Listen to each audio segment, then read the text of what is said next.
Today, we're diving into Apple's biggest lineup in years, why Elon Musk propping in Grok and Teslas is probably a bad idea, and is Nintendo working with the FBI to crack down on piracy? That and more in today's tech news, so let's dive right into it. Apple might finally be listening, and not in the way that you'd expect. Now, before you sigh and scroll off, just stick with me here, because Apple's upcoming product might fix some things we've always complained about and introduce some things that we've never thought Apple could actually come up with. First up, the Vision Pro is getting a major glow up. Rumor has that it's getting an M4 chip and a beefier neural engine for those added AI workloads. And yes, they're finally fixing the headache-inducing head strap. It might be lighter, more balanced, and probably releasing this year. But here's where it gets crazy. A cheaper, more compact version might land by 2027 for $2,000, which in Apple terms is a major discount. But Apple's not just copying itself. No, they're reportedly working on two kinds of smart glasses, one to go up against Meta's Ray-Ban, which I'm curious to see how that will work out. Apple's minimalist design versus Meta's full social integration, and I'm curious to find out what you think. Now, fast forward to 2026, Apple's calendar is jam-packed. Mac, iPad, and iPhone, even the long-neglected Studio display might finally get some love. Here's a breakdown. So, recent rumors have hinted to a redesign of a MacBook Pro with an M6 chip, redesigned so maybe the notch is going away, and an OLED display. And the MacBook Air refresh. Details are tight for this one, but I'm curious to find out what you guys think would want to see in the MacBook Air. And an iPad Air with an M4. No design changes, just purely performance. That moves on to the iPhone 17e with an A19 chip. No design changes, just performance. Now, this theme will continue the iPad Pro slated to launch this year with an M5. No design changes, just performance. And yes, the Studio display might get 7K display, but nah. And here's a plot twist. Apple isn't just making faster tech, they're making smarter, more healthier tech. They recently backed an AI model called the Wearable Behavioral Model. WBM that is just track your steps. It reads your behavior, your steps, movement, and heart rate. And in some tests, predicts conditions like pregnancy with up to a 92% accuracy rate, paired with some biometric data. How did it get to this point?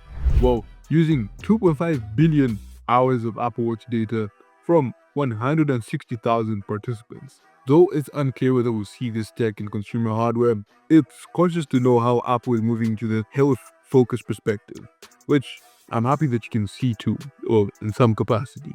Moving on, guys, when I say things are about to get weird, I mean it. Because after that whole Grok fiasco, Tesla is planning to incorporate it within its cars. How is NVIDIA planning to still do business with China? And is Nintendo colluding with the FBI to crack down on piracy?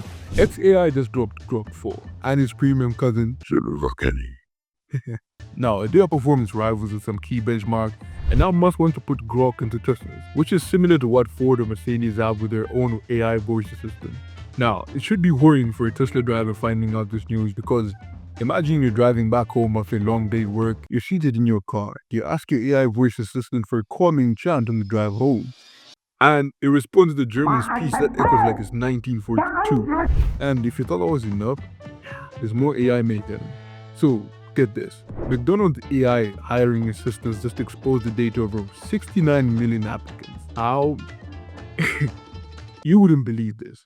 So, researchers logged in using 1, 2, 3, 4, 5, and 6 as both the username and password. If that doesn't prove AI was born yesterday, I don't know what will.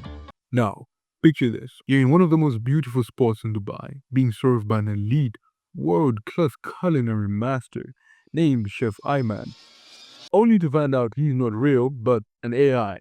And you won't believe this, tech startups are using literal NVIDIA GPUs to secure billions in load. Yes, top-of-the-line AI GPUs, not as hardware, but as collateral. The world is moving fast. Meanwhile, NVIDIA is planning to make a custom AI GPU for China. Again, and as usual, it's going to be a nerfed version of its Western counterparts. You know, slower, weaker, but technically legal. But that won't stop China from building these. 36 data centers spread across China using over 100,000 NVIDIA GPUs. I can't. With China, I just can't. Man, this country is trying to be an AI powerhouse by any means necessary. In the EV space, Rimac didn't just go on track to beat 23 of his records. No, it went on track and set 24 more records. Because 0 to 200 kilometers per hour in under 4 seconds. Top speed, 431 kilometers per hour. Now, any man that comes to me and tells me a Rimac Nevera is a car, I tell them no. Samsung has confirmed that its tripod smartphone is launching this year. Why the delay? They were perfecting usability, but they haven't even come up with a name yet. Over in gaming land, the FBI just shut down NSW2U, one of the biggest sites for pirated Nintendo Switch games.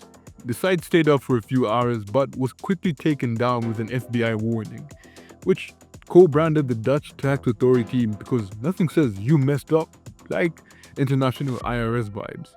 Nintendo hasn't said a word, but was clearly in their alley of anti-piracy wargaming, just the hype for the Switch 2 is sort of reaching its peak. Now, that's it for today's tech news, but if you loved today's episode, kindly let me know in the comments, and come back for Tuesday's episode. I love you, stay blessed, and goodbye.